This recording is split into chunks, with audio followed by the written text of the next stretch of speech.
Hello everyone, welcome back to our channel. In today's quick tutorial, I will show you exactly how to add your phone number to your Roblox account, even if you don't see the options right away. So make sure that you watch this video till the very end so that you don't miss any of the important steps. Also, before proceeding, make sure you check out the links of all the resources that are mentioned here in this video, linked down in the description box below. So without further delay, let's get straight into it. First of all, you need to open your web browser in your PC or laptop.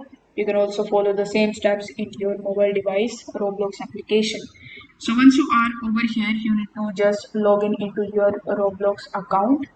Then you need to click on this gear icon in the top right hand corner of the screen and go to your settings. Now here inside your settings, you need to make sure that you are in the account info option. Over here in the account info option, as you can see that I have the add phone number option. But if you don't see the phone number option over here, don't worry, here is why it might be hidden.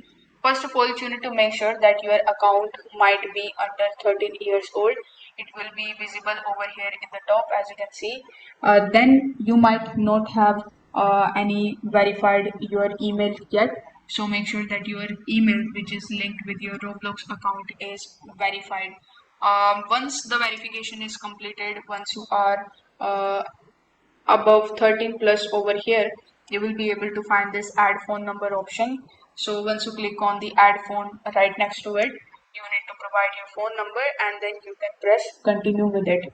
So this is how you can basically add phone number, and you need to just verify it with the 6-digit code that will be sent on your registered phone number, and this way you will be able to add your phone number to Roblox even if it is not showing up at the first time.